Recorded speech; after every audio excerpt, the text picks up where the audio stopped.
like being real with agents, being real with consumers, being real with people. Like, why can't we just do that? And I have a double chin, so if that camera's too low, it's going to pick up my double chin. Just like... Suck Do you think it's too low? I can't suck it in the whole time. Does it look too low? I think if it's too high, then you look short. I am short. Welcome to the No Limits podcast. Go on, it's your turn.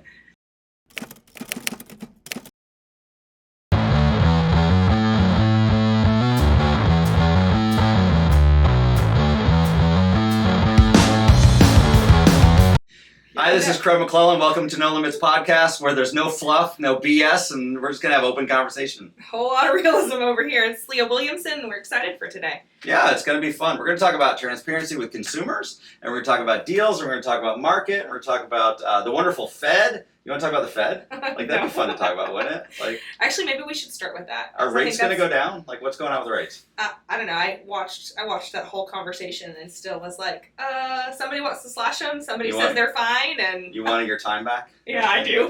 I do want my time back. I want my whole hour back.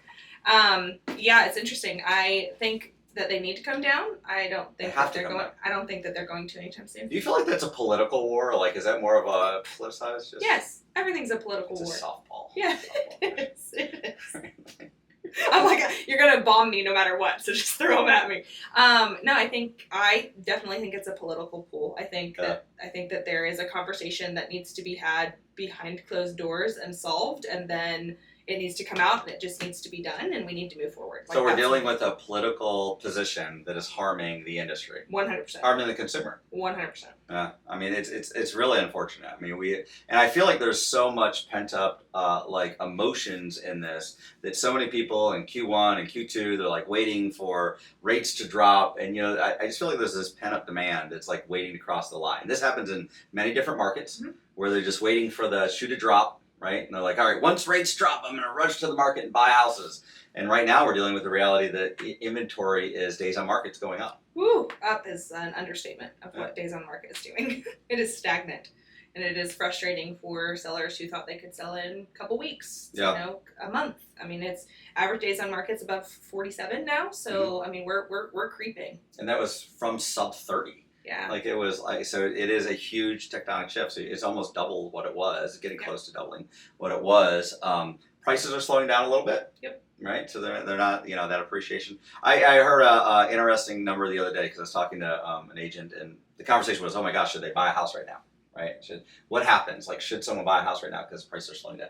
And the reality is like, I don't think there's ever been a 10-year window of time where I'm going to take that back. There has never been a 10-year window of time where a house has not appreciated in value. Correct. Right? So like if you're going to own a house long term, you should always buy. Like this is, don't worry about the price. Like, I mean, and definitely people shouldn't be waiting for the price to drop. What happens is prices slow a little bit in their appreciation. Yep. But the reality is like, ask anybody who bought a house 10 years ago, 20 years ago, what they bought it for. And the reality is the money that they made off that house, they would have bought 3, right? Yeah. Or 4 of those houses. And that never has not happened, right, in that 10-year window of time. It's a safe vehicle for investment, right? So people say all the time, what's my safest way to invest money? And real estate is one of them. 100%. Has been for a very long time, and I think it will continue to be very much so. So the reality is, it's like we want rates to come down, but in the meantime, you need to be buying houses, right? Is that true? We agree on that? True, yeah. All right. One of my clients said it best yesterday when he said, I was thinking about when's the right time for me to buy a house, and then I realized that the right time is when I'm ready. Yeah. And that's nothing else. That is. That is. Nothing else should influence that. Yep. You can. What is it? You buy. You marry the house. You date the rate. Yeah. Right. You can always refi. I mean, there's a reality in there, and the house will almost always appreciate in value. So let's get back to like we're going to talk a little bit about transparency with the consumer. How important is transparency? Because I had this conversation with a group. I work with a team over at Raise quite a bit on a lot of different things. And what Raise does, it provides transparency with the consumer. We believe that is the next, the next foundation, or the next evolution in our industry is going to be, we're going to have to find a way to be very transparent with the consumer, like real-time transparent, like that kind of stuff. And I had a statement that I said that transparency is going to be the substance of value. Like substance is what fills, that thing called value. So like, how do you provide value to a consumer? And I believe it's going to be through the transparency, because there's so much work that we do that is unseen. Yeah. There's so many things that we handle. There's so many things we coordinate. We're like this project manager around, millions of different items, and transparency helps really bring that to the light of day. So let's talk a lot about like transparency and what that means to the consumer. So what does that mean? Does transparency mean that you're transparent upfront and fully through? Does, like, when you think of transparency to a consumer, it's obviously start to finish and beyond. Mm-hmm. But what does that transparency look like at the front end of a transaction? That's good. I think that personally, I believe that there's two things to it on the front end. On the front end, you have to be very transparent as to how you work with your client, what you provide for your client, what you bring to the table for your client. Like, this is how I operate, and this is how I co-pilot you through this transaction. This is how I come alongside you and navigate you through this whole transaction. This is the value I bring to the relationship. So I think there's it's a very important part of the conversation. But this is the one thing that I would warn against. Okay. Is if you're going to be transparent to your consumer of all these things you do, you better do them. Because where we're getting to is, not only can you pitch, hey, here's all these amazing things I can do, you're going to have to show that you're doing all these things and that they're actually moving the dial. So like, I believe we're getting into this era of like kind of the BS, right, presentation. You better be careful, like, because consumers, like, think about all their experiences they have. Like, if you right now, you order something on Amazon, you're going to see all of the reviews before you order. You're going to see competitive other products and pricing. So you're going to be able to see transparency around other people's purchases, around the price of the product, usage of the product. There's videos posted by consumers on how they use it. So think about that front loading of a product, like, that's very similar, right, to your pitch.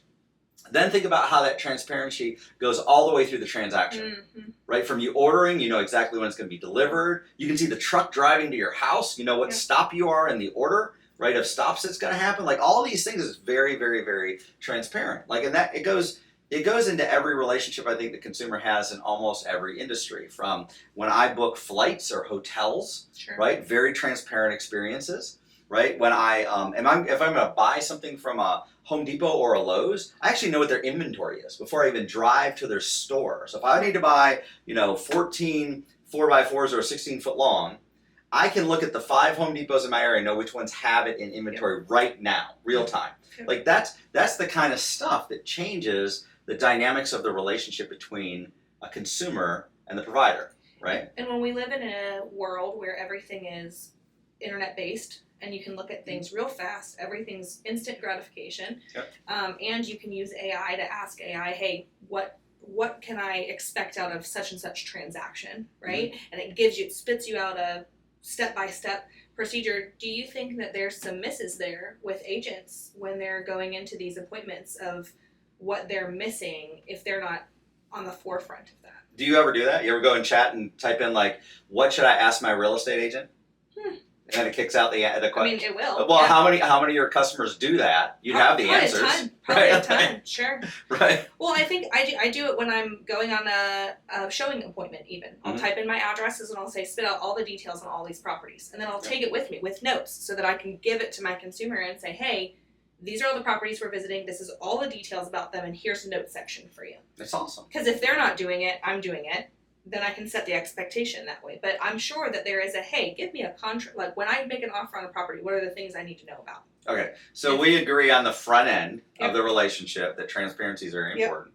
I think we agree that not only is it important to be transparent, but you have to deliver. You have to practice what you preach, right? You have to. If you're going to say it, you better do it, right? So what does it look like in the journey? Let's say from the time you sign an agreement. So on a list side, you're signing a listing agreement. Buy side, you're signing a BBA. What does it look like from there through to close, right? Like, what does transparency mean to you in that part of the relationship? I think it depends on what expectations you set. Okay. Like, I think there are specific expectations in each transaction that you need to set up front before you ever begin a transaction. So if the expectation with the listing site is, okay, Mr. Seller, this is what we're going to price your house at, but we have to understand that this is the average days on market. If we go past this average days on market, we should do a price reduction because of X. We'll look at the market. You're setting this specific Expectations. And then the other thing is, hey, I'm going to give you updates on this day and this day, or I'm going to give you updates once a week, and those updates are going to look like this. You're setting all these expectations, and then your follow through is where the transparency comes out. Okay, let's go a different way. So there's tons of stuff going on in the industry. Sure. Let's go industry down. This is different than Yep. consumer. Like you're Yep. you're talking boots on the consumer. That's the cool thing about this, like this podcast, like we have different dynamics in different parts of the conversation. Yep. So let's go a different angle, and I want to say there's rules and lawsuits happening in industry. Probably haven't heard anything about NAR or Gibson and the settlements going on. All this is great, fun stuff going on. Everybody's super excited about it. But it's the regulation around like how should an agent and a consumer interact. Okay, at its core, that's what it really comes down to, Sure. right? It gets lost in the conversation about like, oh, it's commissions, it's this, it's MLS, it's all that, but it's really not. At its core, antitrust lawsuit is all about like the fact of how does the consumer how are they required to be supported. Okay. So let's have a fun part of this conversation. Is there a part of your fiduciary responsibility, obligation? I'm not talking about how you choose to perform. Is there a baseline minimum that you should be required to be transparent about with the consumer? Yes. Okay, so like what would that look like? I And mean, we're in a fake reality right now. We're just like, if it was being written a certain way, I don't want to like. I mean, your fiduciary responsibility first and foremost is to ensure that you tell them exactly what you're going to do for them. But the secondary is how you're going to get paid. Mm-hmm. Like you have to tell the consumer exactly how you get paid in this transaction. Mm-hmm. And what those responsibilities are in order for you to get So paid. what should it look like in a perfect world? Because we're in a whole new world. 20 years ago, there wasn't capabilities or technologies to actually deliver real time where I'm at, what I'm doing, emails I've sent, text messages I've done, like things like that. There are now. Right. There's the possibility of real time updating consumers like everything that's going on. Right. So are you fulfilling your fiduciary responsibility by updating them on Mondays? And I made some phone calls, I did a couple of things, I got you covered. Right? Or is there more, or has that changed? Like, is there more transparency that should be required in that relationship? I think that's debatable. Okay. I mean, I think. That's why we're having the conversation. Yeah, I think, in my expert opinion, my feeling is that they should be updated real time, and you should be able to update your clients and let them know exactly where they're at in the transaction. The truth behind that is that takes time and effort, and not everyone has that time to be able to do that. So I think that's where the miss happens, right? Your fiduciary responsibility is to make sure you're taking care of your consumer. I think the miss happens at the presentation. Expectations. If I set the expectation that this is how I communicate with Yep. my customers, Yep. I need to fulfill that. That's But if I set the expectation that how I work is I'm a professional, I work with tons of listings, lots of clients, and I update my clients on Mondays, I'm going to set a time for you. I'm going to call you at 2 o'clock on Mondays, and I'm going to give you a rundown of what happened in the past week. Right? Like, if that's the expectation, the consumer says, yes, I'm signing off on this relationship, Yep. that's exactly what they should do. Yep. Right? Yep. If it's more than that, right, then that's what they should fulfill, whatever more than that should be. Right? I think there's a miss too when you don't communicate properly up front. So when you don't give them hey, the days on market is actually longer now. Mm-hmm. And just so you know, your house will probably sit a little bit longer. And then they say, oh, in 2 weeks, oh, we just thought it would happen faster. Mm-hmm. And you're like, no, remember, we had that conversation about average days on market, and this is why, right? And I think sometimes it's reinforming. So let's go back one step, and let's talk about, you talk about Amazon reviews. Do you think there's a massive miss with agents and getting reviews? Because I think... Yes. Okay. I think that is 100% something that I have noticed recently is like you can find some information about your agent, but Google reviews or reviews in general are missing. Mm-hmm. So that's a miss. Yeah, I think that reviews are a miss. I think that there's capabilities for us to deliver more information. And I think that we keep it very limited on the amount of information we give to the consumer. I think that there's a lot more that we can deliver to the consumer, but I think that reviews would be like one of many. Okay. Put it that way. Okay. I think our industry is so far behind on like how we support the consumer through. We always go around and say it's the largest transaction they've ever done. in many scenarios, right? Sure. It's a large transaction, customer revenue, and that's true. But then doesn't that mean that then this should actually be much more transparent than buying a $59 charger on Amazon? Yes. Okay. Well, the technology exists for a lot of this stuff. Sure. Right? Like for communicating a lot of this stuff. That's where I'm not saying there's a perfect solution to it right now. What I'm saying though is I think the forefront that is going to be this new pioneering area in real estate is going to be transparency between the agent and the consumer. And then there's another stage we haven't even touched on yet. We're talking about the front end, like front loading the, hey, this is how this relationship exists. Do you agree to that? Yes. Then we talked about the journey, but there's also the last piece there, which is what happens after that journey. So we talked about the front end of the transaction and transparency on the front end and what that looks like. We talked about really during the transaction, let's say the journey of the transaction. And now we need to talk about the end of the transaction, which is like after the transaction happens, what happens then? And the reason why that's so important is because large, companies right now, Fortune 50 companies are creating ecosystems. And it's all in the news. Everybody's having this dialogue about it, like what's going on with Rocket, like others out there. But an ecosystem is how the customer gets into the system, how the customer is serviced in the system, and then what are the components that keep them in the system, right? There's three pieces to it, very critical pieces to it. So if you apply it to our business, like, hey, how does someone agree to use your services? How do they use your services right when they need them? And then how do you keep them in your system to where they use your services again in the future? This is something that I think a lot of agents miss. I think it is. I think companies miss it. True. I think companies, I think agents, I think the industry as a whole misses it. And that is actually where I've been on podcasts about saying that, is the agent the de facto center of the transaction, right?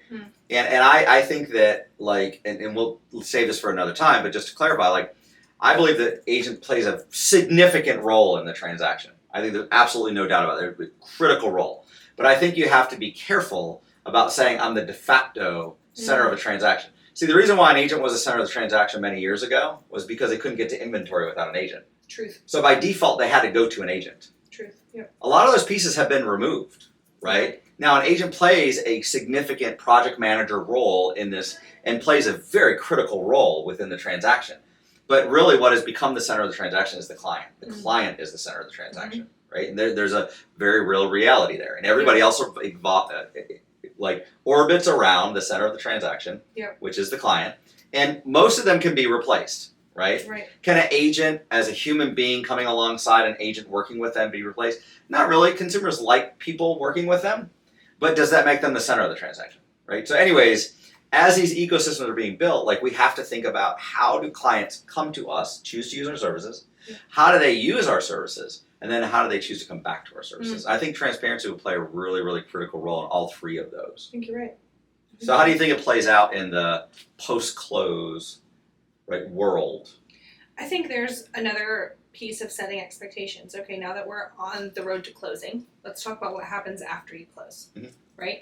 And let's talk about a couple of different ways that we can do this. And I think where agents miss is this is where they can ask for a review, right? This is also where they can ask, hey, I want to put you on a newsletter, or I want to put you on something where you get something from me on a pretty regular basis so that you have all the updates in the industry, right? Things that are changing, home warranty, whatever you put in your newsletter.